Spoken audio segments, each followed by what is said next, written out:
Hello, welcome to another edition of the Pace Report. I'm Brian Pace, reporting live here at the Jazz Standard here in New York City. Drummer Cindy Blackman will always be known for her playing with rocker Lenny Kravitz for 14 years, but the most important thing that she's brought to jazz is her own unique originality, especially with this latest CD paying tribute to the late Tony Williams.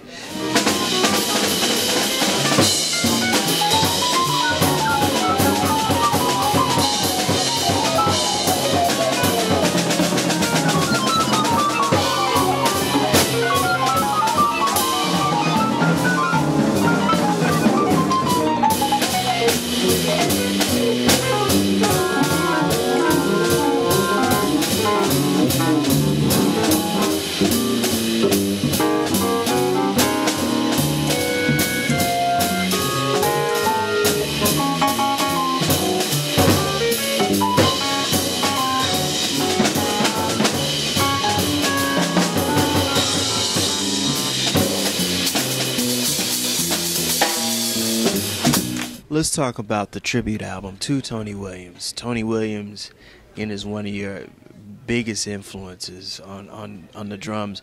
Why did you decide at this point of your career that you wanted to record a tribute album to Tony? You know, I've always wanted to do that, but you know, in a very blunt way, meaning in a way where it's pronounced that that's what it is. But you know, really, every time I play, it's a tribute not only to Tony, but to the lineage of all the drummers that Tony came through, you know, and came from. And it's a tribute to all the drummers that I came from and that I love, you know. It's a tribute to those drummers because without them, there wouldn't be a Tony, or there wouldn't be a me, or there wouldn't be any of us on the scene now, because they paved the way and they showed us how to do it.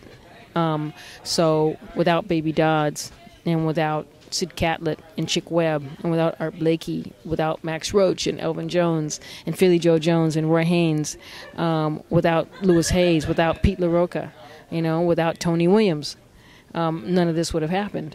So, you know, every time I play is a tribute to Tony and is a tribute to them. How hard has it been to bring the rock element to jazz? Because I noticed that you have a funky rock element to the way you play jazz, just jazz music, period, and fusion. You know, I was really lucky when I was growing up because I had such a vast array of musical stylings on record in my house. You know, my dad listened to jazz.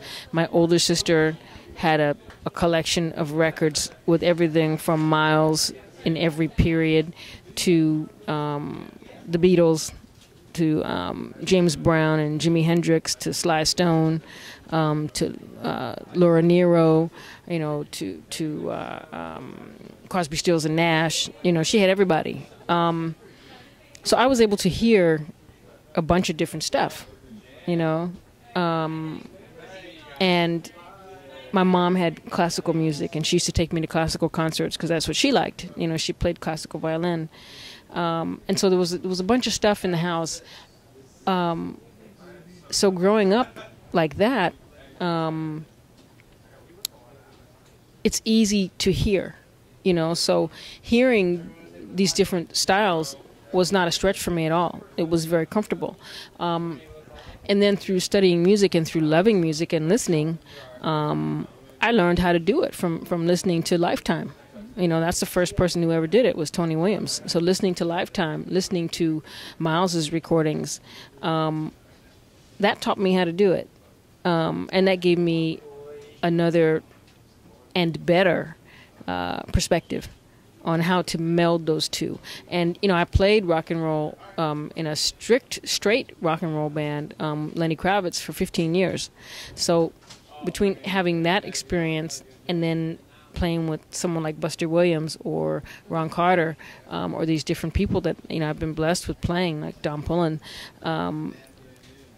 you know, I can draw on the influences. And for me, I really dig a lot of different styles of music. So it's not arduous for me to pull them together. I like it. You know, some people don't like it, so then they wouldn't pull it together in an easy way. You know, for me, I like it, so it's natural.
Miles Davis Bitches Brew Revisited. Tell me about how this came about, and tell me about the significance of that record and how it impacted jazz in 2010.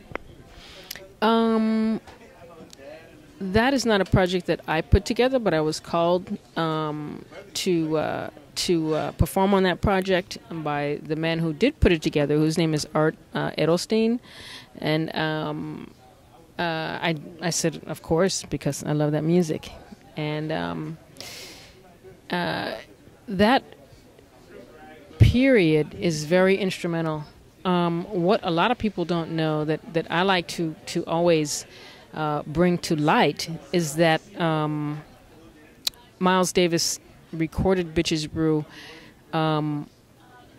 but was influenced by Tony Williams' Lifetime. Tony had the first jazz rock group, and Miles heard that group, and he loved it, and so he wanted to record an electric project, and thus he did. And the music that came out of that is really monumental. All of the vibes, the sound, the direction, the feeling. The whole thing is still fresh today, and that means a lot. That says a lot. When you have music that withstands the space and the span of time, and is great over the eras, then you know that it's very significant and very monumental. And that's what that music was. And you know, Miles was an innovator and a genius, and he changed music several times, and that was one of the times. And what's unique about that record too is that he had a multiple range of drummers on that record. I mean, you had Lenny White, you had Jack DeJohnette. Do you think that was really another reason why that album was just so different? Because you had different drumming styles that added to the whole mix. You did have different drumming styles, but the music, if you look on the credits, is under the direction of Miles Davis. And so the main reason why that music sounded so different is because of Miles and because of what he was hearing. And then, of course, all of the musicians, Jack DeJohnette, of course, Lenny White, and everybody else who was on the record added their personalities and their personal styles and their particular perspectives to the music. And that made it really grand. So the whole combination of Miles's direction and his outlook and his vision and their perception of his vision made a really fantastic thing. And you know, Jack DeJohnette is you mentioned Jack and Lenny, they both sounded fantastic. Jack is on a whole lot of the tracks, and he's a very pragmatic individual, you know. He's very adaptable, and he's got huge ears, and he's a great musician. You know, as you well know, I'm sure, he started out as a piano player and switched to drums by choice, which is incredible because that shows you how big his ears are. He's got great ears. So the way that he heard that music and the way that he interpreted that music was really incredible. And he was coming after Tony, after Tony had been in that band. So he was trying to emulate that, so it's his take or his perspective coming after that kind of storm, which Tony was, and something great happened.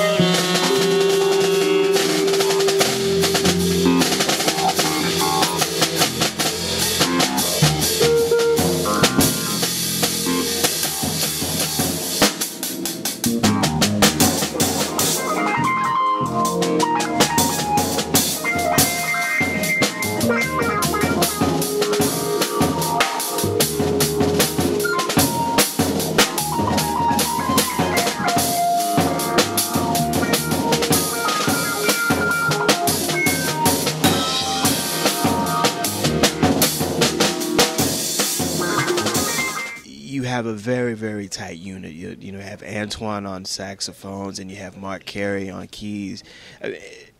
Like again, I every time I hear Mark, he reminds me so much of like a baby Herbie Hancock. What is it that you guys have done musically over the years that keep you guys together? Because it seems like you guys play better and better as the years have progressed. Thank you very much. Yeah, and that's what's supposed to happen, because the more you are comfortable with the music and with each other, the more you can stretch, and the more you can interject, and the more you can not play, and it's okay, so you relax, and that's what's happening with this particular unit. Mark, I've known him for a long time, and yes, he absolutely comes really strongly out of Herbie, and I love that. Herbie is my absolute favorite piano player. He's one of my all-time favorite musicians. He's one of my heroes, with his genius playing, his genius composition, his genius concept, his whole attitude and demeanor, I think, are really fantastic. He's one of my heroes, and so for Mark to come that strongly out of him is really exciting. Zakai is very musical. You would think that there would be a lot of competition, with the two piano players playing together. But there is so much humility and respect and grace there that it's never competitive. They play together. One will lay out and not get offended if they're laying out. One supports the other in many ways by either playing or not playing. They play along with each other. They comp together. They comp separately. They pass the ball between each other. And so it's a really beautiful thing. Rashawn is really... to me, the most profound young cat on the scene on bass. I play with a lot of young bass players, and he's got a beautiful confidence, and I don't mean arrogance. I mean confidence, to where he knows where it's at, and he's quite sure of what he wants to play.